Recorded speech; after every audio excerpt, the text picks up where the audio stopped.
ಸ್ನೇಹಿತರೆ, ಭೂಮಿಯಲ್ಲಿರುವಂತಹ 84 ಕೋಟಿ ಜೀವರಾಶಿಗಳಲ್ಲಿ ಈ ಮಾನವ ಜನ್ಮ ಎಂಬುದು ಅತ್ಯಂತ ಶ್ರೇಷ್ಠ ಮತ್ತು ಪವಿತ್ರವಾದದ್ದು.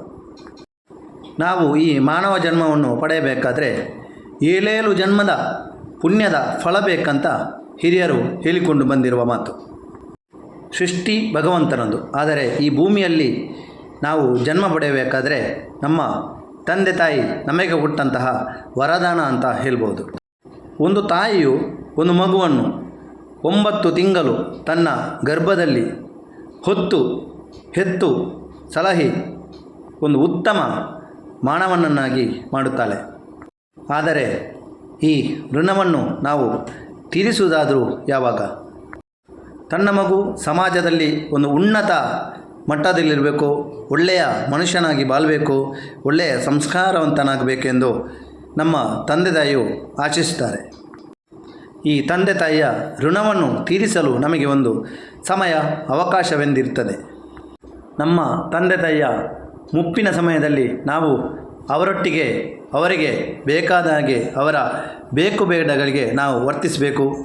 ಅವರಿಗೆ ಬೇಕಾದ ಆರೋಗ್ಯದ ತಪಾಸಣೆಯನ್ನು ಮಾಡಿಕೊಳ್ಬೇಕು. ಅವರ ಕೊನೆಯ ಕಾಲದಲ್ಲಿ ನಾವು ಅವರೊಟ್ಟಿಗಿದ್ದು ಅವರಿಗೆ ಬೇಕಾದ ಎಲ್ಲ ವ್ಯವಸ್ಥೆಗಳನ್ನು ನಾವು ಮಾಡಿಕೊಡಬೇಕು. ಹುಟ್ಟು ಆಕಸ್ಮಿಕ, ಸಾವು ಸಹಜ. ಹುಟ್ಟಿದ ಮನುಷ್ಯನು ಒಂದಲ್ಲ ಒಂದು ದಿನ ಸಾಯುವುದು ನಿಶ್ಚಿತ.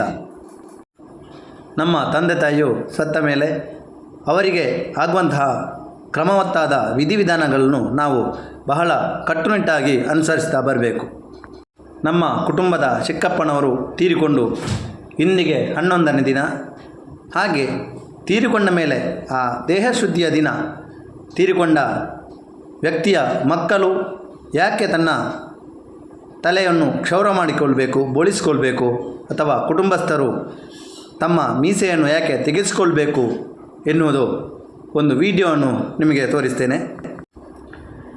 ಈ ತೀರಿಕೊಂಡ ವ್ಯಕ್ತಿಯ ಮಕ್ಕಳು 11 ದಿನ ಕಟ್ಟುನಿಟ್ಟಾಗಿ ವ್ರತಾಚರಣೆಗಳನ್ನು ಮಾಡಿ 1 ಹೊತ್ತು ಊಟ, 2 ಹೊತ್ತು ಫಳಾಹಾರವನ್ನು ಮಾಡಿ ಬಹಳ ಶುದ್ಧಾಚರಣೆಯನ್ನು ಮಾಂಸವನ್ನು ತ್ಯಜಿಸಿ ಮದ್ಯಪಾನವನ್ನು ಮಾಡದೆ ಬಹಳ ಕಟ್ಟುನಿಟ್ಟಾಗಿ ವ್ರತವನ್ನು ಮಾಡಿಕೊಂಡು ತನ್ನ ತಲೆಯನ್ನು ಬೋಳಿಸಿಕೊಳ್ಳುವುದು. ಯಾಕಂತೇಳಿದರೆ ತಂದೆ ಅಥವಾ ತಾಯಿಗೆ ಮುಡಿಯನ್ನು ಅರ್ಪಿಸಿ ಸರ್ವಸ್ವವು ಆ ತಂದೆ ತಾಯಿಯದು ಅವರ ಲೆಕ್ಕದಲ್ಲಿ ಅವರಿಗೆ ಮುಡಿಯನ್ನು ಅರ್ಪಿಸಿಕೊಳ್ತಾರೆ. ಆ ಸಮಯದಲ್ಲಿ ಯಾವುದೇ ಆಡಂಬರದ ಜೀವನವಿಲ್ಲ. ಬಹಳ ಒಂದು ಸರಳ ಜೀವನವನ್ನು ಆ 11ನೇ ದಿನ ನಡೆಸಿಕೊಂಡು ಬರ್ತಾರೆ. ತಲೆಯನ್ನು ಬೋಳಿಸಿಕೊಂಡು ಆ ತಂದೆ ತಾಯಿಗೆ ಸರ್ವಸ್ವವನ್ನು ಅರ್ಪಿಸಿಕೊಳ್ತಾರೆ.